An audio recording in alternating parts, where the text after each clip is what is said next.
Nutrition and Food Systems. My name is Dawn Brewer, and I'm the director of the graduate studies. And I believe I've been in communication with some of you, or you may have been in communication with either Dr. Placencia or Dr. Norman over the past few weeks. So our goal this afternoon is to tell you all about what our online master's program is about, including program requirements, classes that you will take, information about our evidence-based project, which students, wait, hold on, never mind. Are we recording? You are recording. You're good. Okay. Yep. Let me keep going. Okay. Anyway, back to the evidence-based project. So evidence-based project is which students will do with this online option rather than a thesis. And then we'll get more into the details of how you actually, apply the cost of the program, how competitive it is, and how long it'll take to complete the degree. We'll also have plenty of time for questions at the end. So a nice feature of the Zoom webinar is that you can put questions either into the chat or the question and answer. So please feel free to use those as we go through the presentation, and as questions pop into your head, feel free to put those in the chat, and we will do our best to answer those questions. So our goal is to provide you with key information about our program so that you can make an informed decision about whether or not you choose to apply. All right, and with us this evening or afternoon, depending on if you consider it, I would like to introduce members of the DHN team that are here with me today. We have Dr. Heather Norman Bergdorf, who is an extension faculty member in the Department of Dietetics and Human Nutrition. So in the event there's any FCS agents or other type of extension agent, we just want to be sure to have her on board to help address any questions that may come up in relation to that extension work. We also have Dr. Julie Placencia, who is an associate professor, a faculty member in our department. She's going to share some information about a course that she teaches, which is 100% online, asynchronous, and is actually one of our core courses within the Master's in Nutrition and Food Systems curriculum. So at this time, I'm going to launch into the details of our program. All right, so the Master's in Nutrition and Food Systems consists of an overall 36 credit hours that are all 100% online that you complete at your own pace. The classes are offered asynchronous, which means that you can complete coursework at any time of day or night that works for your schedule. You can also take up to 12 credit hours per semester. So courses are offered in the fall, the spring, and the summer semesters. So this means that you could complete the degree in as fast as 12 months, if that's the kind of path that you choose. Or you can take as few as one course per semester, whatever works best for your schedule. And you can also be flexible. You might choose for a fall semester that you want 2 classes, but maybe your summer schedule is a bit busier or different, and you might want to drop it down to 1 class. So you can keep changing the number of those credit hours as you go throughout the program. Now, notice this asterisk I have next to that elective credit hours, and that is there because you technically have 9 credit hours of electives if you enter the program, if you have not taken a 500 level or above statistics class. So if you have taken a 500 level or above statistics class, then you do have 12 elective credit hours to play with. Another important thing to note is that our program does not require the GRE, which saves you study time as well as money. And rather than completing a thesis, as I mentioned, online master's students complete an evidence-based practice project, which I'll go into details of what exactly that means in the next few slides coming up. All right, but first let's talk about the coursework. So like I said, the master's consists of 36 credit hours, and 18 of those hours are considered core courses that include topics like nutrition and food systems, chronic disease management, advanced program development, and also our global foods, diet, and culture class. Our MS program allows flexibility in taking those 9 to 12 elective credit courses. And these electives are offered through our department and from other related disciplines across the university. In DHN, we offer graduate elective coursework in obesity, food-related behaviors, culinary medicine, and other topics. So our students also take elective courses from departments such as kinesiology, communications, public health, sociology, sustainable agriculture, and other departments. So essentially, you have the opportunity to make your graduate degree unique to your interests and your professional goals. So and then finally, you see this last bullet point about 6 credit hours that are dedicated to that evidence-based practice project. And that means that we build in that process of that capstone project. We build it into your coursework. Okay, now before I go any further, I just want to make sure that I clarify so there is no confusion that the master's in our nutrition and food system only meets the requirement of the master's degree requirement that is needed to sit for the national examination for registered dietitian starting right around the corner in January 1st, 2024. So that means by completing this master's, this online master's program, you will not be eligible to sit for the RD exam. In order to sit for the RD exam, there are specific dietetic courses that a student must obtain, and they also have to complete a dietetic internship. So UK DHN, we do offer the didactic courses that's needed, one of the steps towards sitting for the registration exam. So we offer at the undergraduate level a bachelor's degree in dietetics, which gets you that didactic coursework. We do not offer a standalone dietetic internship, but we do offer an accelerated coordinated program that combines the bachelor's degree, the master's degree, and the dietetic internship. So the accelerated coordinated program is a competitive program that requires dietetic students currently enrolled in our undergraduate dietetics program to apply the first semester of their junior level classes. Now back to the coursework for our online master's degree. So these next few slides just shows the course number and the titles and descriptions of some of our courses, as well as some of our popular electives. We offer a course pertaining to the evidence-based practice in dietetics at DHN 580, global foods, diet, and culture, advanced community program development, food systems and society, chronic disease management and process, and then DHN 774 seminar in nutrition and food systems. So these courses that I just showed you are all considered core courses, which compose those 18 credit hours. And here are a few of our elective courses. Again, you have 9 to 12 credit hours of elective courses that are needed.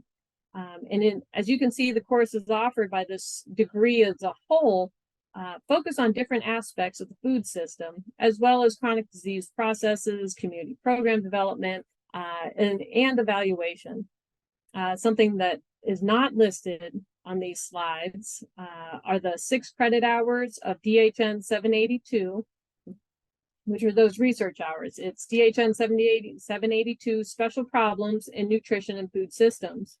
And essentially, this course provides a student time to do their research and write their evidence-based practice project. There are no exams associated with those 6 credit hours.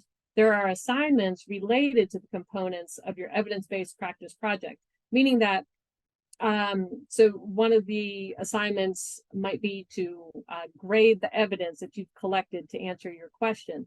Well, the evidence and the grading that you're doing, those are components of your final paper, and then will also feed into that final presentation. So as you are completing these assignments, you're completing your capstone project. So again, we build it into the program. So a little bit more about the evidence-based project is that we want you to pick a question, a topic area that you are either professionally interested in or personally interested in. And it does need to be nutrition related. The evidence-based practice project experience, the idea is that it provides students with the research skills they'll need to deliver services using the highest levels of evidence-based practice. And this evidence-based practice project will take into consideration the scientific evidence, the expertise of health professionals, and the needs of stakeholders. So it will be developed, like I said, to answer either a personal or professional question that is of interest to you. And it can be a question to answer something in the area of clinical nutrition, community, or a food service setting. An example could be researching the best option of a supplement or diet regime for a patient with Crohn's disease, or determining the best approach to develop and deliver a community program for a specific audience. So it's really what is going to keep you interested should be the topic that you choose. Okay, so if this is sounding intimidating to you, it's to help ease your concern. We do have a faculty member that's assigned to the students to guide them through the process. And along with this faculty mentor, there'll be 2 other committee members that will help students with reviewing their work. And the idea is that your evidence-based practice project will culminate into a written paper and an oral presentation. So those are the 2 big outcomes of those 782 classes. So both of these products, the paper and the presentation, they'll be reviewed by your committee. And then it's up to the student and the mentor with how far they want to take their evidence-based practice project. And that after completing the required steps of acquiring the evidence and grading the evidence to answer the questions, the student and the mentor may decide it is possible and necessary to plan out an intervention or a program evaluation to collect data to determine if it's practical and or effective in their setting. So, but what is required is that each student will develop a question, acquire and grade the evidence, and answer their questions, and then they'll decide if they want to go on or not. And just to emphasize this again, we just don't set students out on their own. It's very much a guided process. And like I said, we have this built into our curriculum. So to help students develop that final paper in their oral presentation. So we have essentially 9 credit hours of coursework that's built into the program to help the student along with this process. So like I said, each student will take 6 credit hours of special problems in nutrition and food systems. That's that DHN 782 class. And then 3 credit hours of DHN 580, Introduction to Evidence-Based Practice in Dietetics.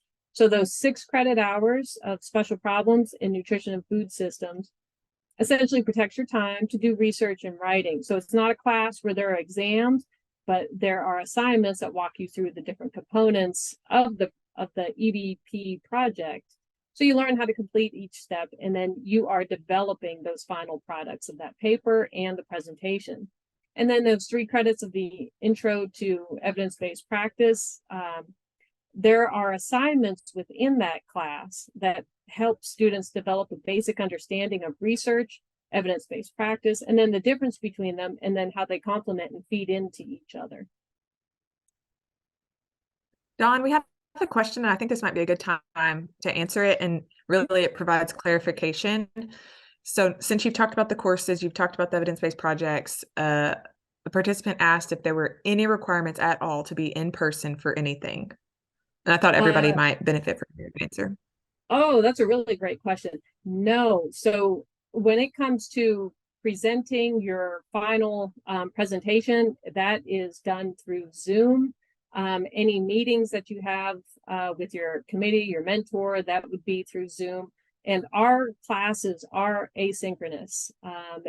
Or online, and it is asynchronous. So everything is 100% online. So we don't ever require students to come to campus. That answer question good enough?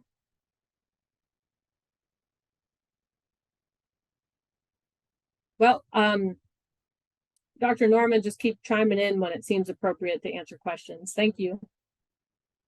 Okay, so this is just a slide just showing some of the sample timelines. As I mentioned at the beginning of our presentation, our online MS students have a great deal of flexibility in their course order, the hours that they want to take per term. This is just showing some samples of completing the degree in 12 months, 18 months, or 24 months. So it truly is up to the students how many credit hours they want to take. And like I said, if a student starts out taking 6 credit hours their first semester, then they decide it's too much and they want to drop down to 3. There is absolutely no problem in that. If you decide you want to increase to 9 credit hours, there's no problems with that either. So it's truly up to the student. Okay, so these next few slides, I just want to show the pictures of faculty members in DHN that serve as mentors to the in-person as well as the online master's students. And if you want to learn more about their research interests, please visit our DHN website and go through the faculty webpage, and you can read more about their research interests. Okay, so now I'm going to hand it off to Dr. Plasencia so she can tell you about one of the courses that she developed and is one of our core courses in our master's curriculum. Thank you, Dawn. So welcome, everybody. Happy to see several of you this afternoon. My name is Dr. Julie Plasencia. I'm a registered dietitian, and I have been a registered dietitian for 16 years now, I think. My research interests are in looking at how culture influences dietary behavior, specifically of Hispanic or Latino populations. And I am also interested in any types of work that is related to improving the health of youth. So looking more at the health of youth from a holistic standpoint, not just from nutrition. Next slide, please. So as part of my contribution to the department, I teach DHM 598, which is Global Foods, Diet, and Culture. And this is a course I've been teaching pretty much since I came here. And I also taught it as a PhD student at the institution where I was before I came to UK. And basically the purpose of this course is to help students understand like the different countries people come from and what kinds of foods are grown in those regions, which lets us really serve the international and even, second, third generation people who live in the United States. So the course is a little bit focused more on how these diets can be protective of health and health outcomes, and just realizing that maybe some of the popular foods that you might learn about a certain culture might not be the foods that are consumed on a daily basis. So just having a better grasp and understanding of what these foods, these different cultural foods might actually be here in the US versus in a different country. So we look at a lot of the things that influence food choices and behaviors, and how these food choices impact the nutrition status of different populations, both here in the US and abroad. And then how, again, we just look at the different types of foods and lifestyle and how we can use that to leverage and improve health outcomes throughout. Next slide.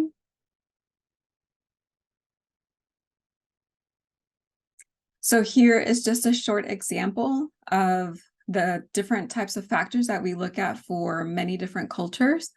We look at the historical impact of the foods consumed in different regions, and then people coming to a different country and trying to retain those heritage diets from their original country. We look at how technological advances have impacted the food of Americans, and we talk a little bit about the Industrial Revolution and how that really changed the way that we consume foods in the US. And that was sort of the start of ultra processed foods. So if you've heard of that term, that's sort of where that started. And then we also talk about the nutrition transition, which is a concept about how generally in the world our diet has transitioned from like fresher whole foods to more processed foods that allow us to live certain lifestyles today, and how the nutrition transition has both benefits and constraints to human health. We talk about how media does influence dietary choices. I'm sure many of you have, if you don't have children in your life, you've heard of a child or seen a child ask for a specific brand at the grocery store. So media definitely has influence both on children and adults. We talk about the environment, particularly more how the environments are changing quite a bit and how that impacts the food production on a global level.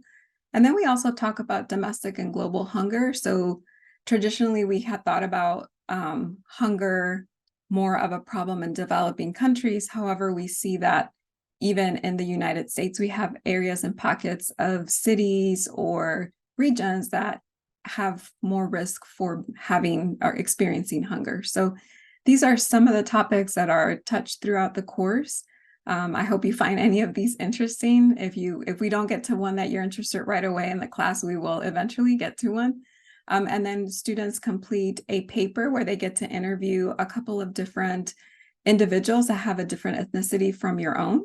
And I think the students really like that particular interview because they get to learn about a different person's culture, their food habits, and how that influences their food choices. And other than that, the modules are every week or 2 weeks, depending on whether it's taken in the summer or in the spring. And you can work on them about 2 weeks ahead of time. I don't let students complete them all at once because sometimes they'll wait until the end of the semester and they just don't have enough time. But you are able to work ahead at least 1 week. And in cases where students have had needed some flexibility because they're traveling, I can also provide that too. So, okay, that's it for DHN 598. Thanks, Dawn. Thank you. Okay. So as Dr. Placencia just presented on DHN 598, one of our core courses, because hers is one of the very popular core course, I wanted to highlight one of our popular elective courses that we offer, which is DHN 593, Introduction to Culinary Medicine. And students with dietetics background, students with any other background have found to really enjoy the content of this course. So this elective also counts towards UK's graduate online certificate, the Applied Nutrition and Culinary Medicine certificate, which you may have heard of, but I'll talk about that in the next couple slides after I talk about this specific class. So the idea of culinary medicine is that it supports patients in achieving optimal health by combining evidence-based nutrition, medicine knowledge, and culinary skills. The course content includes modifying healthy and flavorful recipes to meet the medical needs of patients with conditions such as food allergies, GI disorders, heart disease, diabetes, etc. The course also explores food preparation and food safety and budgeting. Students have the opportunity to learn about and use dietary analysis software. They get into meal planning and also learn about the concepts and principles of mindful eating. And more about that certificate program.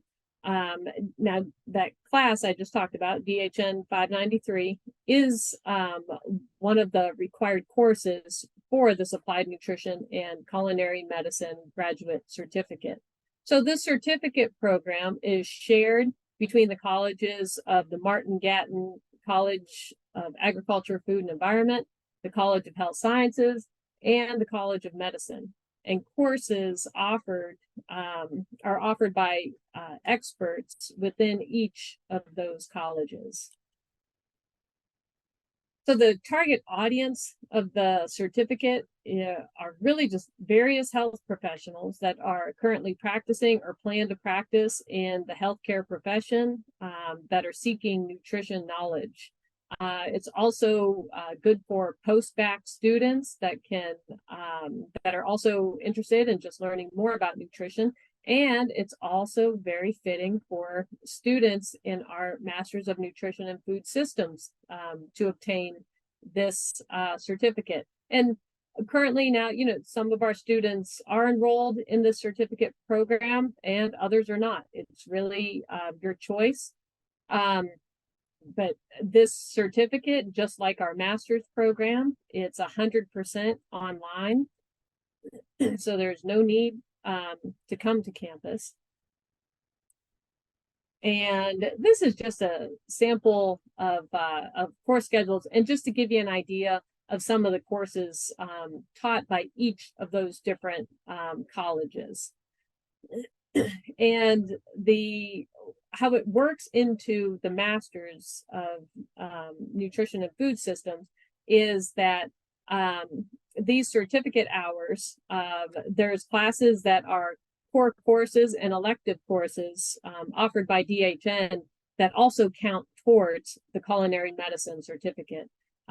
So for example, we have DHN 603, that's a core course in the master's curriculum.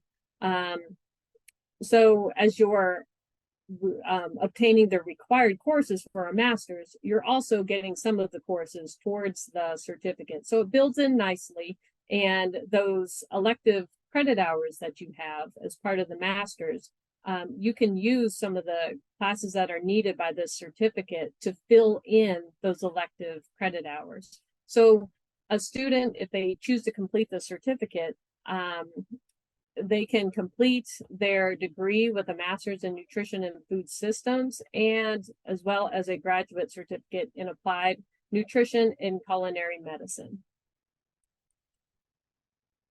And also these core courses, if you happen to be a healthcare professional,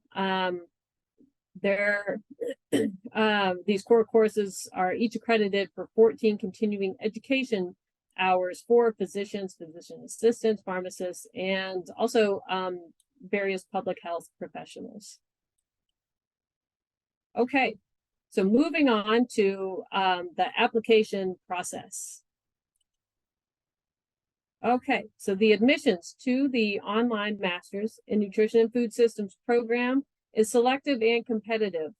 Competitive applicants, what we're looking for is that they can demonstrate that they can work independently as well as with a team, and that they can be successful in responsibilities while managing different commitments.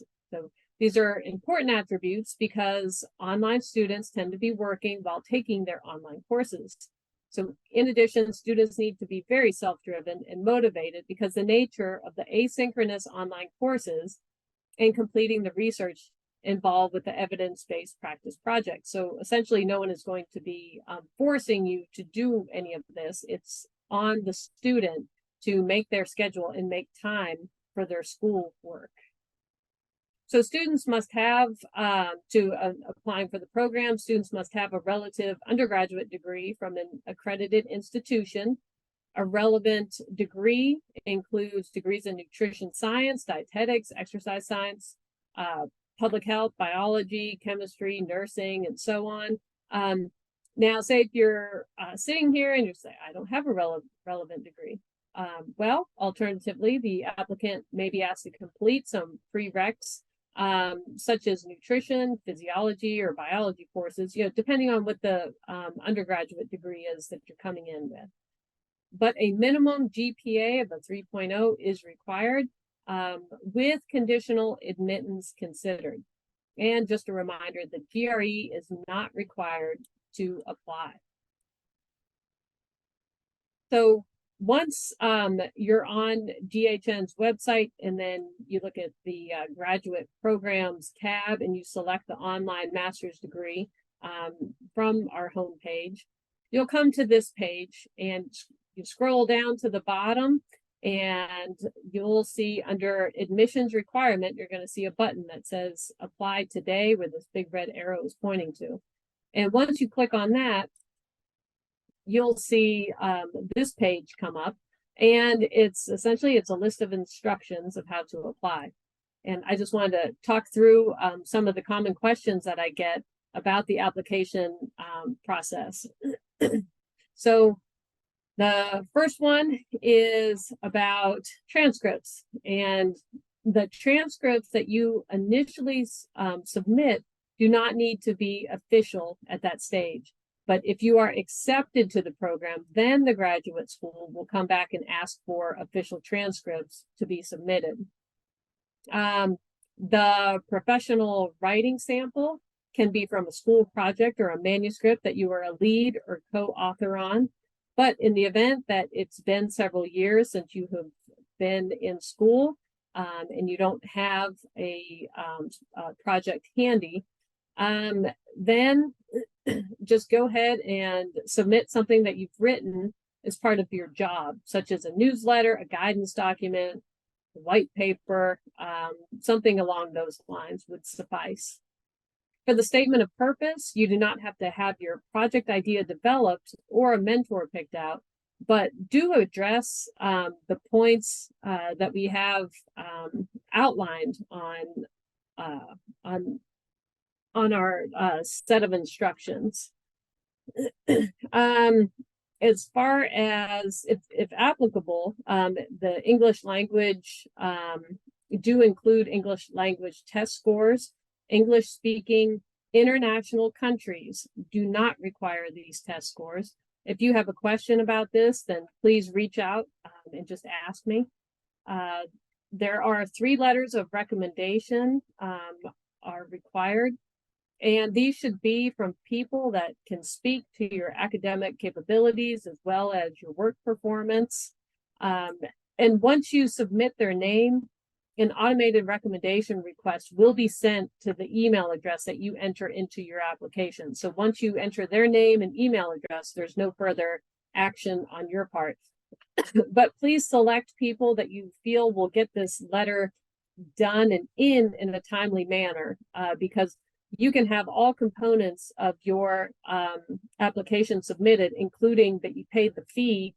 I'm not able to accept you into our program, and the graduate school can go no further until all 3 letters of recommendation are in. So keep that in mind and be mindful of the people that you ask to write these letters. So once your application is received, it will be reviewed by the DHN Graduate Admissions Committee. If accepted, then your application will then be reviewed by the graduate school. And then if they find that all eligibility requirements are met, then the graduate school will notify the applicant of their acceptance. And then the whole process could take up to about 3 to 4 weeks. So the current cost per credit hour for the 23-24 academic year for graduate students enrolled exclusively in the distance education is $737 per credit hour. The deadline for spring 2024, which is the next semester that you can apply. So the deadline for spring 2024 is December 8th, with enrollment starting January 8th, 2024. And then listed on the slide is also the summer and fall deadlines. If you're thinking summer, then the deadline is April 13th with a May 13th start date. For the fall 2024 semester, application deadline is July 19th with an August 26th start date. So I also included a link on the slide to the tuition and fees page for UK. Be sure to look for the tuition rates associated with graduate students enrolled exclusively in distance education, because rates vary for in-person classes for students taking a combination of in-person and online classes. But in your case, for our program, it would be for the tuition rate for graduate students enrolled exclusively in distance education courses. And then below that link is a link to a page that lists the application deadlines right here. And also just a note that our department does not offer assistantships to online students, but online students may be eligible for fellowships that are offered by our department. If interested in financial aid, applicants will need to reach out to UK's Office of Student Financial Aid and Scholarships to learn more about financial aid, and there is that link there. Okay, so that concludes all the high points of our program. Are there any questions at this point? I'm going to let Dr. Norman field any more questions. I'm happy to facilitate some of these questions. For the attendees, I do want to let you know that we had somewhat of a technical issue whenever you registered for this event, and if you submitted questions, that burning questions you were hoping we would answer, we didn't receive that question list. So if there is something that we haven't addressed today so far, please feel free to either put that into the chat or the Q&A. We do have a few questions that we can answer as people are gathering their thoughts and getting questions submitted. Dr. Brewer, I'm curious, and many times we mentioned how the program was online and asynchronous. I was curious if you could define what asynchronous really means for an online program. Oh, good question. Okay, so asynchronous means that there is not a set meeting pattern for the classes that you're enrolled in.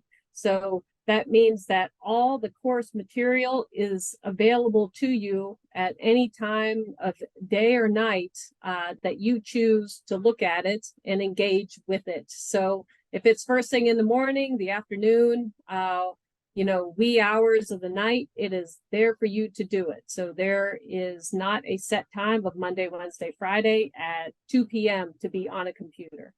That was what asynchronous means. Thank you for that. The next question we have is, we have someone who's interested in the traditional in-person MS and was curious if we would have a webinar open house like this one for that program that our department offers. Ooh, that's a good question. So far, we do not have one planned for the in-person program, but if you would like to learn more about it, I am more than happy to set up a Zoom with you.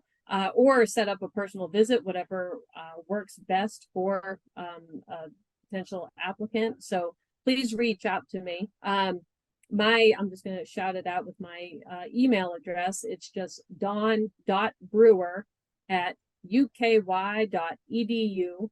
And if you forget that, just go to DHN's website and faculty webpage. You can find me, or if you get to our graduate program, you could find me as a director of graduate studies. All right, I just put that email address in the chat for those who wanted to grab that. The next question is related to the English proficiency scores that you referenced for the application. We have a student who's an international student. Do they need to submit their proof of English proficiency if they are attending a university in the US? Ooh, that's a good question. If you are attending a university in the US, I'm wondering if you've already done that. And if you are from an English-speaking international country, you do not have to submit anything. But I would assume, but if you are not, I would assume whatever proof it was you submitted for another university, it may be that same proof for our university. That's really a graduate school policy that I would have to look into for the answer. So if you would like, send me an email and ask me that specific question, and I'll pass it on to the graduate school, and then I can respond and give you a more specific answer. Great. Do you have estimate or an educated guess on the average time that would be spent each week working on this program if an individual were working full-time? That's a good question. I would say it could be around like 15 to 20 hours, I would say. And it all depends on somebody's learning style. Because some people can listen to a lecture and pick up all the information that they need. Someone else may need to listen to a lecture several times, may need to read more. Maybe writing is challenging for people. So that's why I would just give an estimate of 15 to 20 hours. I feel like it is manageable based on just talking with current students in our program. I would say probably 95% of them have jobs, they're working full-time jobs and they're going through this program. I'd say on average, they take 2 courses per semester and they seem to be doing very well. Our graduate students are doing great in their coursework and managing work from what they tell me. All right, so I have one more question. So for those who are joining us, take the next couple minutes and get in any questions you have. This one is in regards to the graduate certificate you mentioned in the Applied Nutrition and Culinary Medicine. And really the question is just, what would be the use? What is the benefit of having a graduate certificate in addition to the master's degree? Ooh, that's a good question. I would say it is just the opportunity to obtain the certificate is it's very available because it can be built into the master's program. So then to have the certificate with food as medicine, culinary medicine very much is part of that movement, and that food as medicine is very popular at this time, and preventive medicine is very popular, and that's through diet. So I would say that it's just going to make you well-rounded as a applicant to a job, and you may already have a job and you don't need another job, but this would just help increase your knowledge and better serve patients, clients, community members, and would be the benefit. And the fact that it's just because the courses within that certificate, many of them can apply towards the master's degree. It's just, they just mesh well together. So that would be, just a very practical reason to do it. Can I add to that? Sure. Yeah, so one of the reasons that this certificate came about is because a lot of healthcare professionals were seeking this type of information to incorporate into their practice. And this certificate came about with a collaboration of the College of Medicine, dietetics, and other folks. So this certificate is preparing you for like a trend that is relatively new in the healthcare field. So I just wanted to add that. Thank you.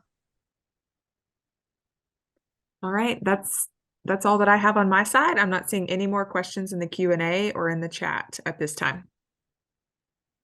Well, thank you all for attending. Dr. Norman put my email address in the chat, so please grab it if you would like. Reach out with any questions. We're happy to answer them. But have a good rest of your day. Take care.